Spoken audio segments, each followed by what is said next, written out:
আসসালামু আলাইকুম। ত্রয়োদশ জাতীয় সংসদ নির্বাচনের আজকে আমার এটাই হয়তো শেষ ভিডিও বার্তা বাংলাদেশের মানুষের প্রতি। এই ভিডিওতে যে কথাগুলো বলবো এই কথাগুলো শোনার পরে যদি আপনার সিদ্ধান্ত নিতে ভুল হয় বা সিদ্ধান্ত নিতে আপনি এরপরেও সমস্যা হয়, তাহলে বুঝতে হবে এটা আপনার সমস্যা, আমার সমস্যা না। আমি খুব ঠান্ডা মাথায়, খুব সহনশীল এবং একদম কোনো পক্ষপাত তুষ্ট না হয়ে কিছু কথা বলবো। কথাগুলো বিএনপি, আওয়ামী লীগ, জামাত, হিন্দু, মুসলমান সবার কাছে অনুরোধ থাকলো শোনার। দেখেন, আমাদের দেশের যে রাজনীতি, আজকে আওয়ামী লীগকে দিয়ে শুরু করি। আওয়ামী লীগের বোঝায় লাভ নাই, তারপরও কিছু মানুষ তো আছে এই আওয়ামী লীগ করে যারা কিনা মানে দেশের জন্য মনে করে যে অনেক মানুষ আছে তারা ইন্ডিয়াকে অপছন্দ করে। জামাত, আওয়ামী লীগের অনেক কিছু আছে যেগুলো তারা পছন্দ করে না। ইভেন এই দেলোয়ার হোসেন সাঈদীর ঘটনায় অনেক ছাত্রলীগের রানিং সভাপতি পদ ছেড়ে দল থেকে চলে গিয়েছে। ইসলামের প্রতি তাদের প্রচন্ড ভালোবাসা আছে, মুসলমানদের প্রতি ভালোবাসা আছে, তারা ভারতকে ঘৃণা করে। আমাদের সাথে তাদের সমস্যা নাই তো। আমি ভিডিওতে বলছি, আমি টঙ্গী কলেজের ছাত্রলীগের সভাপতি কাজী মঞ্জু, টঙ্গী পৌরসভার ছাত্রলীগের সভাপতি কানন, জিজ্ঞেস করেন, খোঁজ নিয়েন, আমার সবচেয়ে ঘনিষ্ঠ মানুষ ছিল তারা টঙ্গীতে, সবচেয়ে ঘনিষ্ঠ মানুষ। এখনো যদি নাকি আমি জানি না যে এরা কোথায় কে কোথায় আছে, যদি তাদের দরকার হয় আমি আমার বাসায় যদি রাখার জন্য, তাদের নিরাপত্তার জন্য যদি দরকার হয় আমি আমার বাসা ছেড়ে দিব। আমি যেইভাবে থাকছে, মানে সম্পর্কটা এরকম। কারণ আমি দেশ থেকে যখন এসেছি তখন পর্যন্ত এই দেশের রাজনীতিটা এই পর্যায়ে পৌঁছায় নাই। শিবির করলেই কাউকে গলা কেটে মানে ক্রস ফায়ার দিয়ে মেরে ফেলতে হবে, এই অবস্থায় হয় নাই। ভারতের মোদির জন্য আমার দেশের মুসলমানদেরকে গুলি করে মারতে হবে, এই অবস্থা কখনো শুরু হয়নি। তো যারা 5 তারিখ পর্যন্ত, আগস্টের 5 তারিখ পর্যন্ত, আগের দিন পর্যন্ত যারা আওয়ামী লীগ ছেড়ে আসেন নাই, তাদের প্রতি এই হৃদয়ের সম্পূর্ণ শক্তি দিয়ে ঘৃণা জানায় রাখলাম। বাট যেটা বললাম আর কি, যে আওয়ামী লীগের সাথে তো আমাদেরও সম্পর্ক ছিল, তাদের অনেক মানুষ আছে ভারত বিরোধী, তাদের প্রতি আমাদের কোনো ঘৃণা নেই। কিন্তু ভাই, একটা জিনিস বলি, আজকে এই আদালতের বারান্দায় আপনারা আটক হচ্ছেন, মাঝে মধ্যে দেখি চোরাগুপ্তা মিছিল করছেন, তারপরে মাঝখানে আবার একটু ভাঙচুরও শুরু করেছিলেন। এখনো বিভিন্ন জায়গায় আপনারা নানান শেপে, নানান পরিচয়ে আপনারা রাস্তায় নামতে চান, বিদেশে আপনাদের যারা আছে তাদের কথাবার্তা শুনে। শুধু খুব ছোট্ট একটা বিষয় বলি, এই যে 5 তারিখে শেখ হাসিনা পালিয়েছে না, তার চাইতে আরো 15-20 দিন আগে থেকে আলোচনা চলছিল তাকে চলে যেতে হবে। আমি ভিডিও করেছিলাম 21 বা 22 তারিখে যে শেখ হাসিনা পালিয়েছে, ওই সময় থেকেই কিন্তু আলোচনা হচ্ছিল যে শেখ হাসিনা, ওই সময় বলা হয়েছিল যে আপনাকে এখন আপাতত ইন্ডিয়াতে যান, এরপরে আপনি আবার ফের পরিস্থিতি ঠান্ডা করে আপনি আসবেন। আমরা জানি না শেখ হাসিনা ওই 3 দিন কই ছিল। অনেকে বলে আগরতলাতে ছিল, কেউ বলে কলকাতায় ছিল, কেউ বলে দেশে ছিল। আমি 100% কনফার্ম হইতে পারিনি। তো শেখ হাসিনা দেশে এসে বললো যে শেখের বেটি পালায় না, এরপরে কিন্তু ঠিকই পলাইলো। আপনি পিছনেটা বাদ দেন, 5 তারিখে পলানোর এটা তো আমরা সবাই এখন জানছি যে এটা 2 তারিখ 3 তারিখ থেকেই এই আলোচনা, 3 বাহিনীর প্রধান দফায় দফায় আলোচনা চলছে, হাসিনা চলে যাবে। যেদিন চলে গেলেন তারও তো 3 ঘন্টা 5 ঘন্টা আগেও তো আপনার 5 তারিখে গিয়েছে, 3 তারিখে সে এই তাপসের সাথে ফোন রেকর্ড ফাঁস হয়েছে, দেখেছেন না? সেখানে সে বলছে সে চলে যাওয়ার কথা। আপনি আওয়ামী লীগ করেন না? আপনি এখনো আদালতের বারান্দায় গিয়ে জয় বাংলা শরীর গরম করা স্লোগান দেন না? এখনো রাস্তায় নামেন না? আপনার জন্য শেখ হাসিনার খারাপ লাগার কথা না? ইভেন এমপি মন্ত্রী যেই সালমান এফ রহমান এত কিছু করলো, তাদেরকেও বলেছে? বলে নাই। ঠিক নিজের আত্মীয় স্বজন, খুব ঘনিষ্ঠ ব্যবসায়িক পার্টনার এদেরকে নিয়ে সে উড়াল দিয়েছে, চিন্তাও করেন ভাই আপনাদের কথা। এটাই রাজনীতি। আপনি যে যত কথা বলেন, আজকে যারা ছাত্রদল, যুবদল, বিএনপি, অনেকেই এখন আবার নতুন করে বিশাল দল করেন। আমরা লক্ষ লক্ষ মানুষ দেখছি বিভিন্ন জায়গায় যাচ্ছেন মিছিল টিছিলের নেতাদের দেখার জন্য। ভাই, আপনারা যারা জেল খেটেছেন, আপনার পাশে যে মিছিল করে এখানে 2-4 জন পেয়ে যাবেন। বিএনপির অসংখ্য মানুষ অনেক কষ্ট সহ্য করেছে।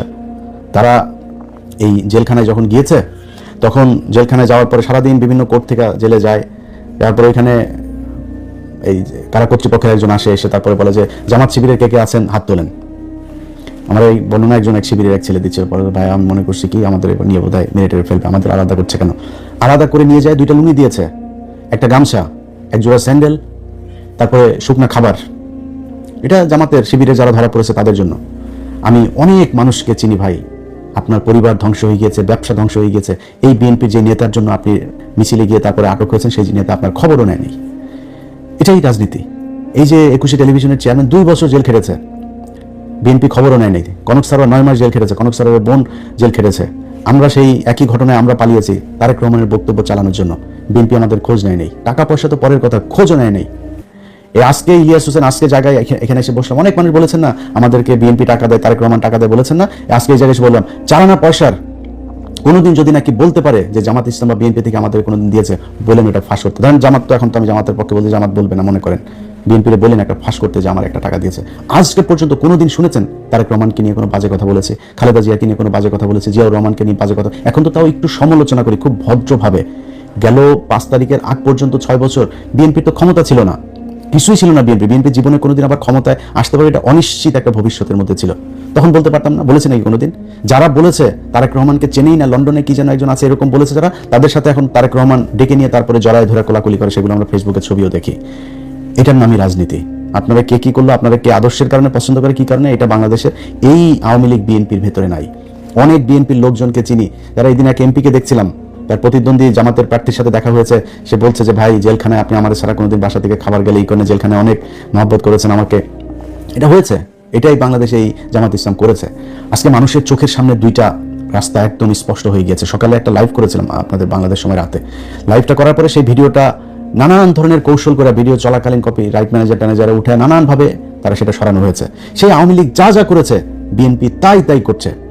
জামাত এই আওয়ামী লীগ যেমন সিআরআই করেছিল, তাদের এখন মহাখালী ডিওএইচএস এক বিরাট বিলাসবহুল এক ভবন তারা ভাড়া নিয়েছে, সেটা নিয়ে সেখানে হাওয়া ভবনের মানে নতুন যে ভার্সন, সেই ভার্সন তারা সেই ভবনে শুরু করেছে। এখানে কিছু লন্ডন থেকে যাওয়া কিছু ধান্দাবাজ চান্দাবাজ এগুলো সব একসাথে হয়েছে, হয়ে তারা সোশ্যাল মিডিয়াতে প্রতিদিন হাজার হাজার ডলার খরচ করছে তাদের পক্ষে কাজ করানোর জন্য। কাজ হচ্ছে না, আমার ভিডিও সরাই দিচ্ছেন। ভাই এগুলি তো আওয়ামী লীগ করতে, আপনি করেন কেন?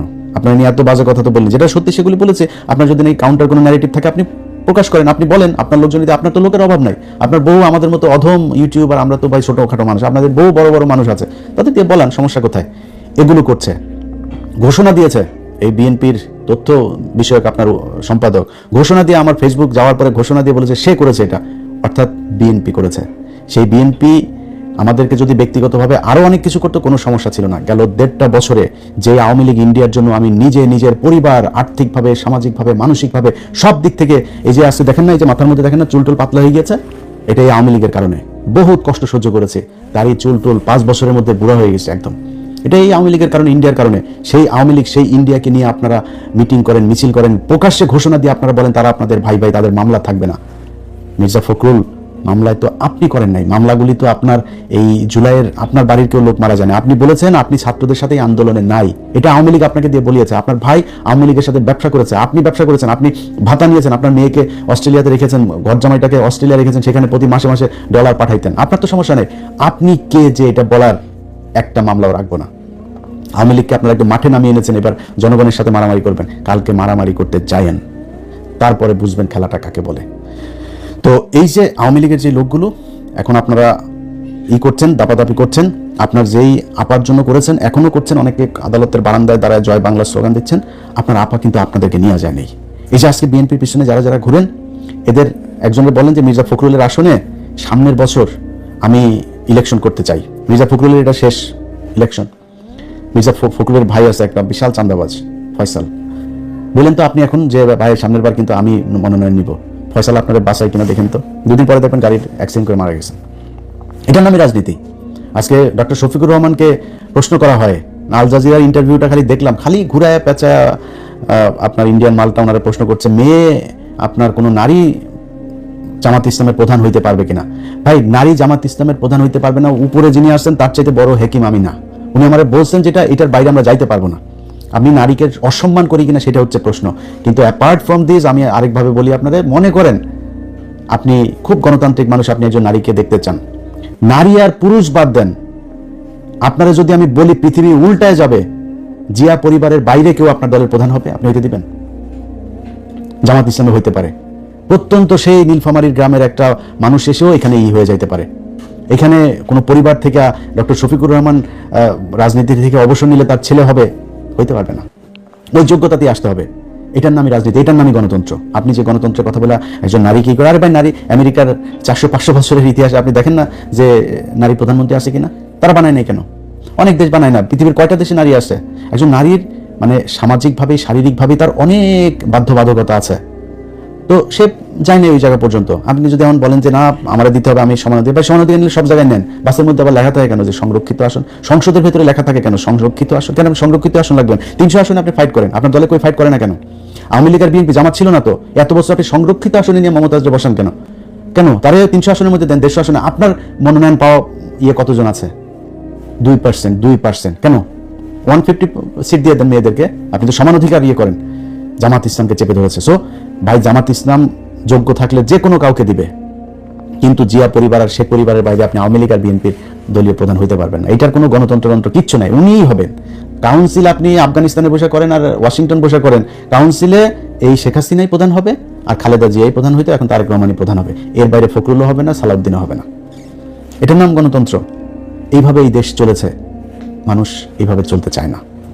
আপনি আমার ভিডিও বন্ধ করে দিয়ে তারপরে মানুষকে যেটা বুঝাইতে চাচ্ছেন সেটা যে মানুষ বুঝে নাই, বুঝবে না, এটা লঞ্চঘাট, রেল লাইন, বাস স্ট্যান্ড যেখানে যেখানে আছে ওইখানে যায় যায় খোঁজ নেন। মানুষ যে যাচ্ছে মানুষের চোখের দিকে তাকে, আজকে একটু আগে এক এমপি ক্যান্ডিডেটের সাথে কথা হচ্ছিল ঢাকার, তো ওনার কথাবার্তা শুনে উনি আবার খুব বড় একজনের ইয়ে করছেন, হেভিওয়েট জামাতের এক প্রার্থীর আপনার প্রতিদ্বন্দ্বিতা করছেন, তো শুকাই গেছে একদম কথা।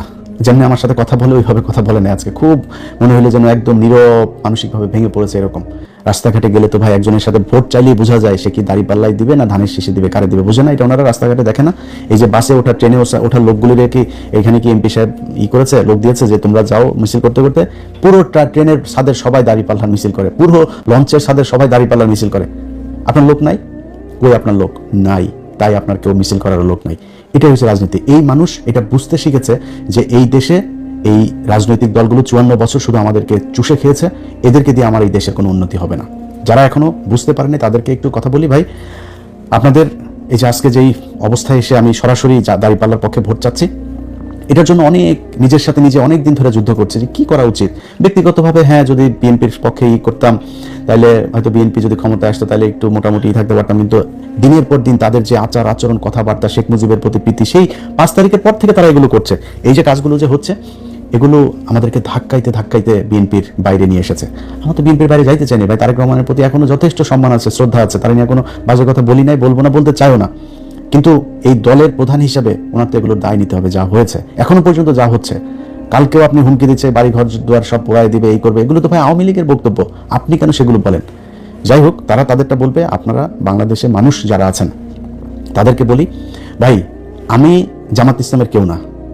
জামাত ইসলাম আমি কোনো কথা বললে শুনবে কিনা এটাও আমি জানি না। জামাত ইসলামের আমি কোনো বড় পদও চাই না, কোনো সুবিধাও চাই না। জামাত ইসলামের কথা যতটুকু বলি, আমার নিজের যেহেতু কোনো দল নাই, আমি বাংলাদেশের 2টা দলের মধ্যে কম্পেয়ার করেছি যে কাদের হাতেই বাংলাদেশটা নিরাপদ থাকবে। আমার মনে হয়েছে যে জামাত ইসলামের কাছে এটা নিরাপদ থাকবে। তাদের এই গেল 1.5 বছরে অনেক টাকা ইনকাম করার সুযোগ ছিল। তাদের শুনেছেন কোনোদিন এই 1.5 বছর না, কোনোদিন শুনেছেন যে জামাত ইসলামের কোনো লোক বিদেশে টাকা পাচার করেছে? এই যে এতগুলো মানুষ তারা মারা গেল, কোনোদিন কেউ বিদেশে পালিয়ে গেছে শুনেছেন? যাইতে হয়নি, তারা এইখান থেকে যায় না। এই ইমানের শক্তি তাদের আছে। আপনার এলাকায়, আপনি আপনার বাড়ির পাশে আপনি করেন ভাই, কালকে সারা রাত অন্তত কয়েক হাজার কোটি টাকার লেনদেন হয়েছে। এই টাকা পয়সা নিয়ে যদি মনে করেন আপনি যে টাকা দিয়েছে ইমান দেখাবেন, আরে আপনি 2 নাম্বারই করেছেন টাকা নিয়েই, 2 নাম্বারই করলে আরেকটু 2 নাম্বারই করেন। ওর কথাটা শুনে যে কথা দিয়েছেন এই কথাটা রাখেন না। দেশের জন্য, আপনার ভবিষ্যতের জন্য এই 500 আর 1000 টাকার জন্য নিজেরা বিক্রি করেন না। ওটা যেখানে আপনার প্রতিবেশী যে মানুষগুলো আছে, রাজনীতিবিদ যারা আছে 2টা দলের মধ্যে, তাদের চরিত্র দেখেন, তারা কে কিরকম কি করতে চায়, কি হয়েছে 54 বছরে তারা কি করেছে, এগুলোর দিকে একটু হিসাব করেন, কোনো উত্তর পেয়ে যাবেন আপনি ভোট কাকে দিবেন। আমি আমার জায়গা থেকে আপনাদের শুধু এতটুকু এনশিওর করি ভাই, আগে যেটা বললাম যে আমি জামাত ইসলামের কিছু না, জামাত ইসলামের লোক আমার কথা শুনবে কিনা আমি জানিও না, বাট একটু ঝুঁকি নিয়ে, একটু দাবি নিয়ে কিছু কথা বলি। আমি বিশ্বাস করি জামাতকে অন্তত এই কথাগুলো বললে শুনবে। আপনার যেই মানুষগুলি আজকে এই যে প্রবাসে থাকেন না, এই মানুষগুলির জন্য এই 54 বছরে এই দেশের রাজনীতিবিদরা কিচ্ছু করে নেই। আপনাদেরকে শুধু পাঠিয়েছে, গাধার মতো আপনারা খেটেছেন, আপনারা টাকা পাঠিয়েছেন, সেই ডলার আবার ওরা বাংলাদেশ থেকে বিদেশে পাঠিয়েছে। এইভাবেই চলেছে। আমার ডলার রিজার্ভ কেন 34,000 কোটি টাকা থাকবে ভাই? 34 বিলিয়ন ডলার কেন থাকবে? আমার প্রতি সপ্তাহে আসে এরকম $1 বিলিয়ন, মাসে এমন মাস আসে 2 বিলিয়ন 3 বিলিয়ন ডলার পর্যন্ত আমার রেমিটেন্স আসে।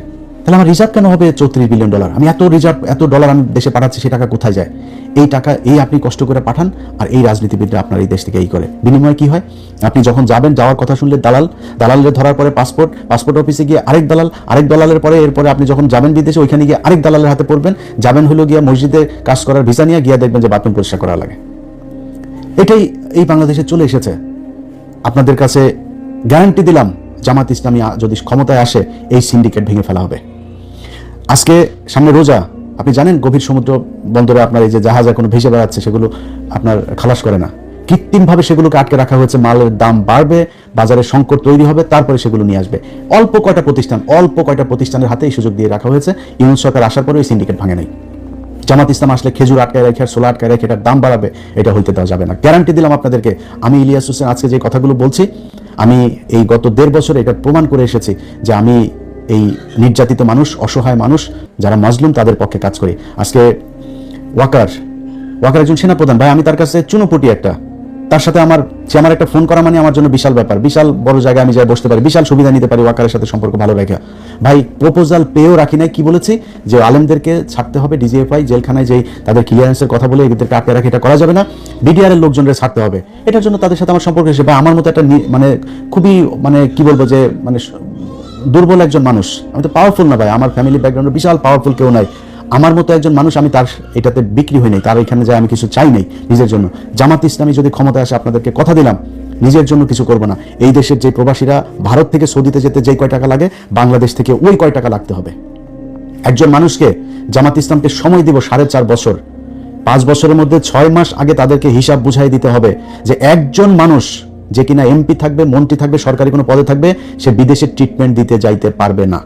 যদি ট্রিটমেন্ট নিতে যাইতে হয় তাহলে প্রত্যন্ত একটা গ্রামের অসহায়, যার চিকিৎসা নেওয়ার 1 টাকাও নাই, আপনি যেই রোগের জন্য মনে করেন বাংলাদেশে চিকিৎসা নাই, সেই চিকিৎসা যদি আপনাকে বিদেশ যাইতে হয় তাহলে এই রোগ তো আপনার একার হয় না, গ্রামের একটা প্রত্যন্ত গ্রামের মানুষেরও এই রোগ হয়, তাহলে তাকে আপনার নিয়ে যাইতে হবে বিদেশে, এটা সরকারি খরচে এই ট্রিটমেন্ট তাকে দিতে হবে। আমি আজ পর্যন্ত আপনাদেরকে আমি বললাম, শুনেছেন জামাত ইসলামের নেতা একজন বিদেশে সিঙ্গাপুরে ট্রিটমেন্টের জন্য গিয়েছে? জামাত ইসলামের নেতাদেরকে লাভ দিয়ে যায়, পাতলা পায়খানা হইলো, যা থাইল্যান্ডে সিঙ্গাপুরে যায় ট্রিটমেন্ট নিতে হয়েছে। এই বিএনপি আওয়ামী লীগ এদের কিছু হইলেই বিদেশ, এয়ার অ্যাম্বুলেন্স যা কিছু আছে সবকিছু রেডি থাকে এদের জন্য, ট্রিটমেন্ট নিতে যায়। আমি আপনাদেরকে গ্যারান্টি দিলাম, নিজের সর্বশক্তি দিয়া আপনাদের জন্য এই জিনিসগুলো আদায় করবো ইনশাল্লাহ জামাত ইসলামের কাছে। যারা একটা সরকারি অফিসে যান, ভূমি রেজিস্ট্রি অফিসে যান, টাকা ছাড়া একটা কাগজ উল্টায় না, টেবিল থেকে ফাইল নড়ে না, এই পরিস্থিতি বাংলাদেশে থাকবে না। এটা আপনাদেরকে স্বপ্ন দেখাচ্ছি না, এটা জামাত ইসলাম করবে, কারণ এই কাজ তারা এর আগে 2 জন মন্ত্রী ছিল, তারা সেটা করেছে। তাদের প্রতিষ্ঠানগুলো দেখেন, ইবনে সিনা বলেন, ইসলামী ব্যাংক বলেন, 2 দিনের জন্য খালি আওয়ামী লীগের হাতে গিয়েছিল, ইসলামী ব্যাংক তছনছ হয়ে গিয়েছে। এত বছর ধরে এটা সাউথ এশিয়ার মধ্যে সবচাইতে বেশি আপনার পাওয়ারফুল একটা ব্যাংক ছিল এই ইসলামী ব্যাংক, অথচ তাদের থেকে ম্যানেজমেন্ট হাতছাড়া হওয়ার পর আবার ফের আগের চেহারা, আবার এখন এসছে, আবার এটা উপরে উঠছে। এটাই জামাত ইসলামী। সো এই দলটার কাছে যদি নাকি এই দেশের ক্ষমতা যায়, আপনাদেরকে এইটুকু বলতে পারি যে কতটুকু ভালো হবে সারা দেশ চালাইতে গেলে আমি জানি না, কিন্তু এর ধারে কাছেও কোনো দেশ নাই জামাত ইসলাম যতটি স্বচ্ছতা, ন্যায়, ন্যায্যতা, বৈষম্যহীনভাবে দেশ পরিচালনা করবে, এর আশেপাশেও কেউ নাই। এই বিবেকের তাড়না থেকে বিএনপির একেবারে বিরুদ্ধে যে এবারে নির্বাচনে দাঁড়িপাল্লার ভোট চেয়েছে। আপনার নিজের প্রয়োজনে, আপনার দেশের প্রতি যে দায়িত্ববোধ, ভালোবাসা, আপনার নিজের পাওয়ার জন্য, আপনি যেই বাজারে দোকান আছে আপনাকে চাঁদা দিতে হয় না, আপনি রাস্তায় একটা বাস চলে আপনাকে চাঁদা দিতে হয় না, একটা লেগুনা চালান, টেম্পো চালান, সিএনজি চালান, চাঁদা দিতে হয় না, ফুটপাতে একটা দোকান আছে, দিন শেষে 300-500 টাকা ইটি করে তারপরে সারাদিন ধুলা বালু এগুলোতে দাঁড়ায় থেকে করেন, সেখান থেকেও 100 টাকা দিয়ে দিতে হয়। এই মানুষগুলোকে দিতে হবে না। আমি গ্যারান্টি দিলাম আপনাদেরকে, পৃথিবী বাংলাদেশ 5 বছরের জন্যই না, আরো হাজার হাজার বছরের এই পৃথিবী। আপনারা বেঁচে থাকবেন, আল্লাহ যদি বাঁচায় রাখে, আমরা হয়তো আরো 2-4-10 বছর যদি বেঁচে থাকি, তাহলে দেখবো এই 5 বছর জামাত ইসলামীকে দিয়ে দেখেন যে এই দেশের চরিত্র পাল্টায় কিনা, এই দেশে আপনার যে অধিকার, যে নাগরিক অধিকার, সেই অধিকার আপনি পান কিনা। যারা নির্বাচনে দায়িত্ব পালন করছেন তাদের ভেতরে অনেক, বিশেষ করে ওসিদের ভেতরে, ইন্সপেক্টর, পুলিশের ঊর্ধ্বতন অনেক অফিসার আছে, সৎ মানুষ, অনেক অফিসার। বিশেষ করে আমার এই দিন আমি গত একটা প্রোগ্রামে বলেছিলাম যে পুলিশ মানেই ঘুষখোর, এটা বলার পরে আমার এক এসপি ফোন করেছিল, বলে যে ভাই আপনি আজকে যে কথাগুলো বলেছেন চমৎকার কথা বলেছেন, শুধু একটা কথা ভাই খুব আপত্তিকর, যে পুলিশ মানেই ঘুষখোর। বললাম তাহলে কি, পুলিশ কি? বলছে ভাই আপনি কি জানেন যে পুলিশের কত পুলিশ সদস্য যে অনেস্ট? বললাম ভাই কোথায় অনেস্ট? প্রতিটা থানার মধ্যে এসআই, কনস্টেবল, ওসি সবই তো ভাই ঘুষ খায়। আমার যদি এটাকে ক্যাটাগরিক্যালি আপনি বলতে বলেন 99.9% তারা ঘুষ খায়। ভাই এটাই তো পুলিশ না, পুলিশের হেডকোয়ার্টারে পুলিশ, পুলিশের এসবিতে পুলিশ, আর্ম পুলিশে পুলিশ, সিআইডিতে পুলিশ, এটা তো ভাই ঘুষ খায় না সবাই। এখন কথা হলো যে আমি যাদেরকে মাঠে পাই, আমি তো থানার পুলিশকেই মাঠে পাই, আমার পাসপোর্ট আনতে যাই তাকে আমি মাঠে পাই। এই মানুষগুলো যখন ঘুষ খায় তখন আমার কাছে মনে হয় সবাই ঘুষ খায়। তো আজকে একটু নমনীয়ভাবে বলি, মনে করেন পুলিশ ঘুষ খাইতে চায় না, ভাই অনেক পুলিশ, ডিসি, এসপি, আমলা অনেকে খুব আতঙ্কে আছে। জামাত ইসলাম যদি ক্ষমতায় আসে তাইলে তাদের পিঠের চামড়া থাকবে না। পিঠের চামড়া থাকবে না, কেমন পিটাবে না, তাদের ঘুষ টুস এই ধান্দাবাজি করার আর সুযোগ থাকবে না। এখন এই কারণে তারা চায় না যে জামাত ইসলাম ক্ষমতায় আসুক। ভাই একটা জিনিস বলি যে এই গেল 15 বছরে এই দেশে বহু ব্যবসায়ী, আমলা, রাজনীতিবিদ হাজার হাজার কোটি টাকার মালিক হয়েছে। আজকে কোথায় তারা? সালমান এফ রহমানের মতো লোক, এস আলমের মতো লোক কোথায় তারা? জেলখানার মধ্যে ঢুকে আছে সালমান এফ রহমান, আনিসুল হক বিশাল প্রতাপশালী আইনমন্ত্রী, এরা সব এখন কোন অবস্থায় আছে? আপনারা টাকা দিয়ে বাঁচাইতে পারবে না। তার চাইতে যদি সততার সাথে, বাংলাদেশের প্রেক্ষাপটে আপনাদের বেতন তো কম না ভাই, একটা এসপির বেতনও কম না, ডিসির বেতনও কম না, একটু সৎ হয়ে দেখেন না, অন্তত আপনার ভবিষ্যৎ প্রজন্মটা একটা ভালো সুন্দর একটা পৃথিবী, সুন্দর একটা বাংলাদেশ পাবে। একটু করে যান। এদের ভেতরে বিশেষ করে কিছু ওসি আছে, ওসিরা ব্যাপকভাবে তারা চেষ্টা চালায় যাচ্ছেন যে নানানভাবে করতে। ভাই, কালকের নির্বাচনটার সাথে 18 সালের নির্বাচনের অনেক মিল আছে, কিন্তু 18 সালের পরিস্থিতি আর এই পরিস্থিতিটা একটা। আপনারা বানাইতে চাচ্ছেন 18 সালের নির্বাচন, এটারে ঘোষণা দিয়েছেন। আওয়ামী লীগ যেমন ওই সময় ঘোষণা দিয়েছিল ভোট কেন্দ্রে গেলে করে ফেলা হবে, ভোটের পরে করা হবে, ওদের আমার সামনে দাঁড়িপাল্লা এই নৌকায় ভোট মারতে হবে, এগুলো বলে বলে এসছে। আপনারা ঠিক সেটা করছেন, কিন্তু মাঠটা কি সেই অবস্থায় আছে? ওই সময় এক একজন বিএনপির নেতার বিরুদ্ধে 200, 250, 300 করে মামলা, তার উপরে আবার এলাকায় নির্বাচনে তো পাশ করবেন, এটা মোটামুটি 90% কনফার্ম হয়ে নির্বাচনে গিয়েছে। নির্বাচনটা শেষ হলে পিটানি খাবে, আবার জেলে যাইতে হবে, বেশি বাড়াবাড়িও করতে পারে না। পোলিং এজেন্ট দেওয়ার লোক ছিল না। পরিস্থিতিটা ওই জায়গায় আছে এখন।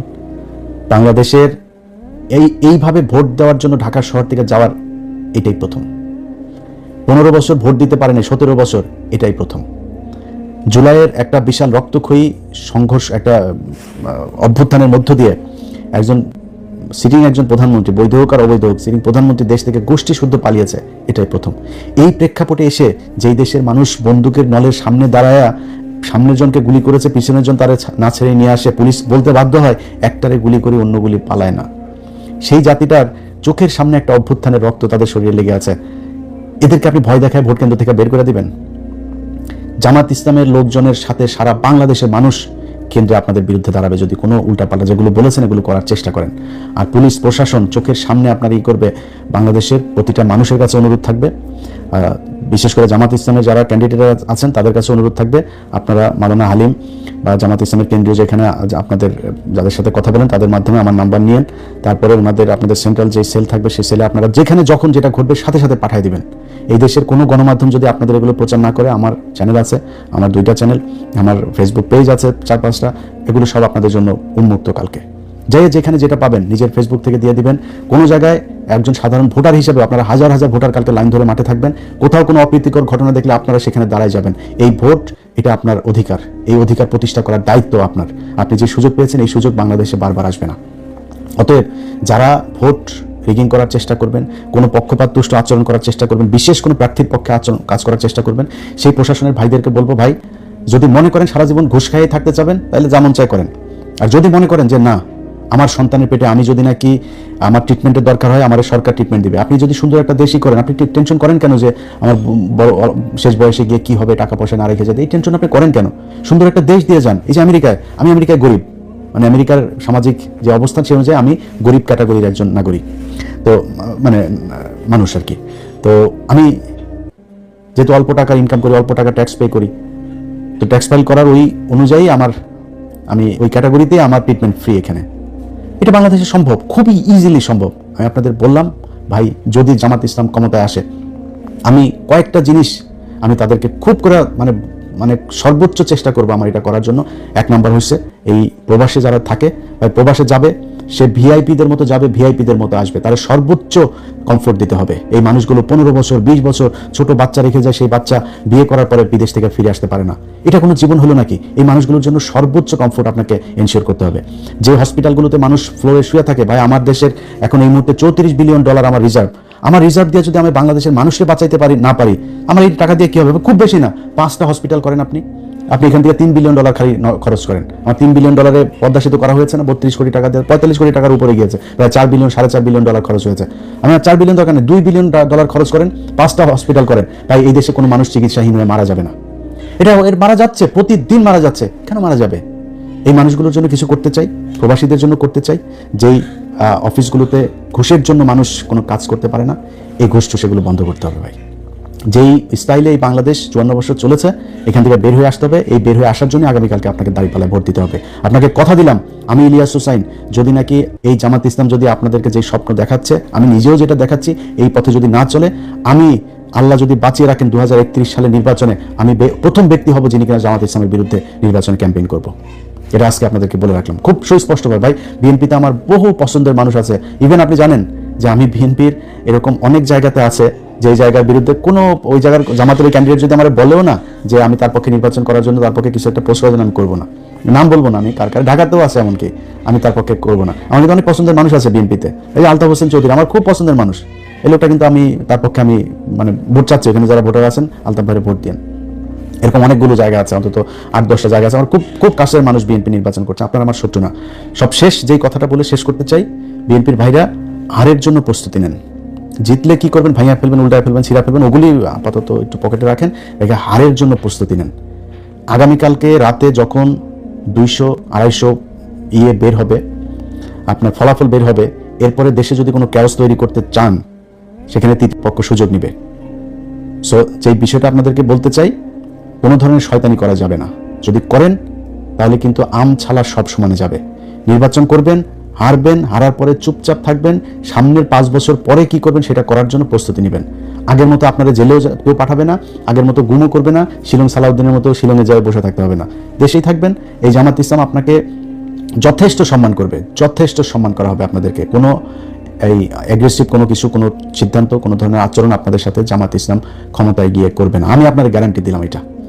সো নির্বাচন সাধারণ মানুষ যাকে সমর্থন দেয়, যার প্রতি তাদের ভোট দেয়, সে বাংলাদেশে নির্বাচিত হবে, তারা দল গঠন করবে, সরকার গঠন করবে, তারা দেশ পরিচালনা করবে, বাকিটা বিরোধী দল হিসেবে থাকবে। আপনারা যে এই মুহূর্তে 2025-26 সালে যে আপনারা নির্বাচন করছেন, এটা করার কথা ছিল, আপনারা ছেড়েই দিয়েছিলেন। 24-এ হয়েছে, আবার 29-এ হবে, আওয়ামী লীগে আসবে। আজকে নির্বাচন করতে পেরেছেন, এটাই বিশাল ব্যাপার। জেলখানা থেকে বাবর ভাইয়ের বের হওয়ার কথা ছিল না, বের হয়েছেন। বের হয়ে তারপরে আপনি যে নির্বাচন করছেন, এটা মিরাক্কেল, এটা আল্লাহ নিজে আপনাকে দান করেছে। ওই জায়গা থেকে আওয়ামী লীগের মতো দানব নাই, আপনি বিরোধী দল হিসাবেও একটা ক্ষমতা নিয়ে আছেন দেশে, এটা আপাতত অনেক বড় কিছু। দল গুছান, দলের যে সমস্যা আছে, যেগুলো মানুষ পছন্দ করে না সেগুলো বন্ধ করেন, বাদ দেন, দিয়ে নতুন করে তৈরি করেন।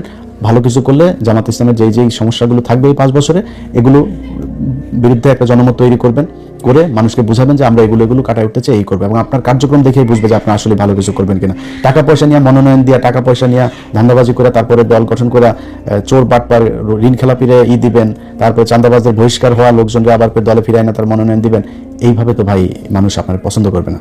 সো দল করতে হলে জামাত ইসলাম অনেক খারাপ, জামাত ইসলামের কোনো বহুত সমস্যা যা মনে হচ্ছে আপনি মনে করেন, জামাত ইসলাম নিজের টাকায় রাজনীতি করে, মানুষের দোকান থেকে টাকা তুলে চাঁদাবাজি করে রাজনীতি করে না। আপনারা সেই ব্যবস্থা করতে হবে। আপনার দলের মানুষ টাকা দিয়ে রাজনীতি করবে, যেদিন দলের মানুষ দলের টাকা দিয়ে রাজনীতি করবে সেদিন আপনার ঘরের সামনে এই বালুর ট্রাক বসায় রেখে আসতে পারবে না, ওইটাকে উল্টায় ফেলবে। কারণ ওর দল করে ওর নিজের টাকা দিয়ে, নিজের খরচ দিয়ে। এক একজন রোকন নিজের প্রতি মাসের বেতনের 5% দিয়ে দেয়। 1 লাখ টাকা যে বেতন পায় সে 5,000 টাকা দলকে দিয়ে দিতেই হবে, বাধ্যতামূলক। সে দল থেকে কোনো কিছু নেয় না, এটা হচ্ছে তাদের রাজনীতি। সেই ধরনের একটা দলের সাথে আপনি কম্পিটিশন করবেন, আপনার তো এরকম কোনো কিছু জিনিস তো আপনাকে উদ্ভাবন করতে হবে, করে তারপরে নতুন করে আপনাকে দল গুছাইতে হবে।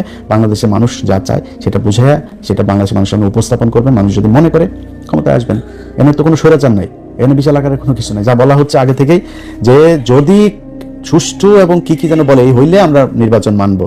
আগের থেকে হারলে কি বলবে, এটার মোটামুটি একটা দিয়ে দিল যে হেরেই তারপরে বলবে যে নির্বাচন সুষ্ঠু হয়নি, এনে ওইটা বলেন। এই দেশে কোনোদিন বিরোধী দলে গিয়ে কেউ নির্বাচন মানে নাই, কারচুপি ছাড়া বলে না। আপনারা ওইটাই বলেন, সমস্যা নাই, কিন্তু বেশি বাড়াবাড়ি করা যাবে না। যদি বাড়াবাড়ি করেন, আওয়ামী লীগ আছে, বিজেপির একটা গ্রুপ আছে, তারা কিন্তু ঝামেলা বাঁধাবে। এটা আজকে বলে রাখলাম। চুপচাপ থেকে সুন্দরভাবে একটা মানে সুষ্ঠু পরিবেশে নির্বাচন হবে, নির্বাচন শেষে দল গঠন করে সরকার গঠন করবে, যে কোনো একটা দল তারাই করবে। আবারও সবশেষ আপনাদের কাছে আপনার নিজের বিবেকের কাছে প্রশ্ন রেখে গেলাম, 2টা দল নির্বাচনে এবার প্রতিদ্বন্দ্বিতা করছে, যেই দলটারে আপনার মনে হয় আপনার বাড়ির পাশের যে মানুষটা দেখে দুইজনকে এক জায়গায় দাঁড় করাবেন, চিন্তা করবেন কোন মানুষটাকে আপনার ভোট দেওয়া উচিত, তাকেই দিন। আমার কথা শোনার দরকার নেই। আল্লাহ হাফেজ।